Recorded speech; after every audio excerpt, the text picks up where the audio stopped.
Good morning, everyone. Good morning, the respected panel here. I'm very, very honored to be here, and it all feels a little excessive because honestly, it's just an exam, right? Thank you so much for having me here. I hope I can help you, all of you, hopefully clear this, and whatever tips I have, I'll love to share them. Uh, to be honest, I did not actually expect to rank one. I was going to be happy with even a 1 lakh rank, just somewhere in the list, getting an IAS job. So I think the one thing that I probably did differently was I never took this exam a little too seriously. I didn't think my life depended on it, and I didn't think that if I didn't clear, then what will I do and where will I go? And this wasn't about my ego. I was very clear on what I wanted out of this, and I was very clear why I was doing this, and I'm hoping that worked. Um, I don't really see why anybody should be working 20-hour days on this. Honestly, I never could. Probably 2 days before the exam was when I would start panicking or doing the 20-hour days. But other than that, I think what you need to do is be consistent and at least be sincere. And you're not showing this to anybody that you're studying so much. You're actually doing it for yourself. So whatever you study, be honest about it and genuinely study when you're in front of your books. Don't sit and daydream and don't waste your time and don't tell yourself, I've done 20 hours today, but in honestly, you could have finished that whole thing in 3 hours. So that is one thing that I did. I did not waste my time. I mean, I have a lot of hobbies. I can't live without most of them. So I studied whenever I wanted to study and not beyond that. So as far as clearing the exam, the mains part goes, I mean, I'm just going to come to the topic because I don't think there's any point beating around the bush, right? So, as far as the writing part of mains is concerned, I was very crisp and very precise in what I wrote this year. And you know how we try to tell a story, we know like there's a huge question and we know like 1% of it. So, what we do is we write that 1% and then we repeat it 500 times in 500 different ways, hoping that the examiner will not notice. And since there is a word limit of 250 words or 200 words, let me just finish that. And you keep writing the same thing in 500 different ways. And then at the end of it, you tell yourself, yes, I've attempted everything. I did that in 2013. I did do that, and this year I realized all that happens is you waste your time and you basically come out with a huge ache in your hand and your fingers. So I didn't do that. I wrote whatever I knew. I skipped questions where I did not know the answers, and if I knew 10%, I would write 10%. If I knew 40%, I'll write 40%. And I did not bother about the word limit, and I would really recommend that please don't bother about that. Write whatever you actually know. Don't try to fool the examiner. He's reading 13,000 copies, right? I mean, it's just not going to work. I mean, I did that. I did that last year. So the good thing that I can do is I can honestly judge myself. So it helps to be able to be critical of yourself and your performance and in all reality, and not blame the circumstances and not blame the examiner and not blame the question paper. It helps. Yeah, you can at least improve yourself, right? You can't improve the external circumstances. So work with that. So I did not waste my time in the exam by beating around the bush and writing about things that vaguely resembled what they had asked in the question. Because that's another thing we do, right? We write vague answers. So we go in all directions and sometimes you miss the point of the question completely. So what I do is I keep reading the question again and again while I'm answering it, just to keep myself on track. So I'll give you precisely what I did in the exam, right? So every question I would answer it. I started answering in points because till date I had been answering in paragraphs and that doesn't work.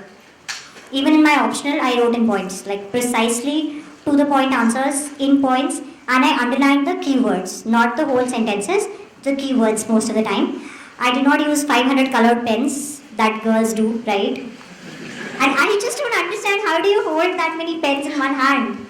That pink and the purple and the blue and red and green. I don't know, how do you do that? I can't. So I underlined most of the things either in a pencil if I had a minute spare, or with the same pen that I was writing. In fact, I did that with the diagrams as well. Oh, yeah, you told me, actually Mrinal told me to discuss a few things, so I'll come to those later. But so write your answers and points. If you can give a starting or an ending, okay. I did not have the time. There was just too much to write. So most of the times I did not do that. If you can form a diagram somewhere, go ahead, make that. Especially, geography type of questions, or there you kind of have to most of the time. And even in paper 3, I think you can make some diagrams. Or then, what else? So yeah, that's about it. I mean, don't lie to the examiner, he's not an idiot. We need to respect their intelligence. We need to understand that they've read too many of them. I mean, we're not the smart ones appearing. Let's not overestimate how much we can fool people. So don't do that, and that's pretty much what I did. I was told to talk about the essay thing also. So I can actually discuss about choosing the topic for the essay. I think it's best to choose a topic which is not too vague. Do you have a question, somebody? Okay. So I think it's best to choose a topic which is not completely philosophical or completely vague. Unless you're a philosophy optional, in which case, brilliant. I wasn't, and I really don't recommend it, because unless you can give concrete points to your essay, it's just not going to fetch you marks. You're going to go in all directions and you don't really know. See, what happens with philosophy is the way I judge something might not be the way you judge it, right? So what you're writing may not connect with the examiner at all, and you can go totally wrong with that. So it's best to choose a topic which has some concrete points to write about. Things which can be done as tick mark. Any essay that you can write in points, choose that, because that means you have certain things to write about. The structure of the essay is very important, because your flow should be in one go. It shouldn't look disconnected paragraphs put together. It should actually look like it comes from the previous paragraph. So you need to be very careful about your structure. I gave subheadings and I underlined in my essay as well. Also, in a couple of places, I think I do diagrams. So this is not nice, pretty diagrams, because I still draw like I'm in class 2. So my diagrams are extremely ugly.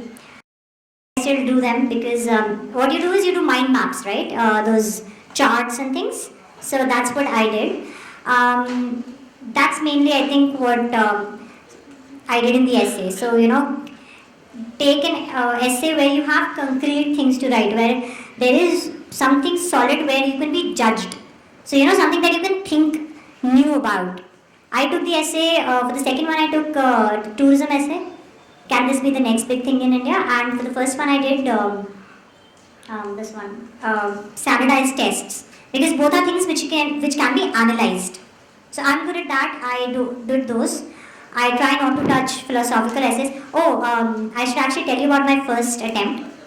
I got a 90 on essay that time out of 200, which was pretty average. The reason was I chose this essay which was something about history and geography. History doesn't geography does changes, or history doesn't, or something like that. The reason I took it was I saw the question, I got really excited that yes, this is my optional, this is geography, I know everything. I've done the whole, the evolution of landforms and all of those theories. I can answer this. So out of around 12 pages that I wrote 10 pages on geography and 2 pages on history, because obviously I didn't know enough about history, and that was such an unbalanced answer. When I came out, I was super happy with what I had done. But then a few days later, it sank in that you've actually written 10 pages on geography and 2 pages on history. So obviously they're not going to give you marks. So however pretty your language is, however beautifully you can structure, you need to take a balanced approach and make sure you give all the aspects of the essay equal attention. So it's better to cover as many aspects as possible in your essay rather than taking a few things and writing them better. I think what UPSC now wants is a wider view rather than a more in-depth thing, which is why if you notice, the course is very wide. It's not, even the questions that are being asked, they're very wide. They're not in-depth. And considering you have to answer 25 or 20 questions in one exam, they can't possibly be asking you for depth. And that, 600 mark answers, they don't exist anymore. So what you need to do is you need to know a lot of things and you need to be able to connect a lot of things in the exam. So, for example, the question Battle of Panipat, why has Panipat been the center? Now that was given in the history section, right? It was in the history part, but that's actually a geography answer. That's not a history answer at all.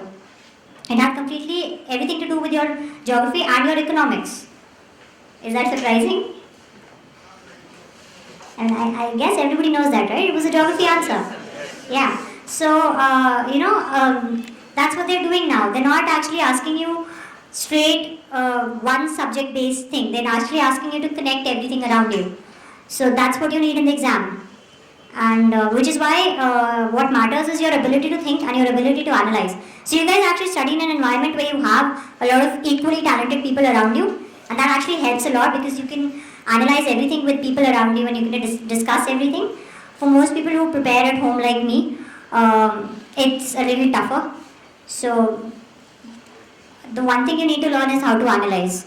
And the best thing is, what happens is when you just do it on your own, you tend to take one point of view and you discard other people's point of view, or you think, Arey, what does he know? He's stupid. So, try listening to everybody, try getting as many devil's advocates in your group as possible, and try discussing things with other people. Besides that, so generally, those are the things that I think we should be doing in your this thing. And honestly, don't take it that seriously. I mean, I meet a lot of people who actually write to me saying, Ma'am, I'm depressed, I did not clear. How can you be depressed about an exam? It's just an exam. Fine, you didn't get this job, you'll get something else as long as you're willing to work hard. And India is full of opportunities. It doesn't matter if it's this one or something else. As long you're going to be a contributing part of the society, right? Any which way. So let's not take ourselves too seriously. Let's not take the exam too seriously. It's a job that you're applying for. It's nice to get this job, right? I mean, yeah, why not? But it can't be the only thing in your life. It can't be what your identity is based on. You can't be who you are can't end in an answer of I am this officer or this thing. That's not you. You're going to be something different. You're an individual. You're a person. You have traits. It's not a rank or a title that should define you. So I think the main thing is don't take yourself so seriously. Don't take this exam so seriously. Look at your faces right now. I can't see a single person smiling. Oh my God. I realize I'm really, really boring and very to the point. But come on, this can't be. I mean, seriously, not this serious.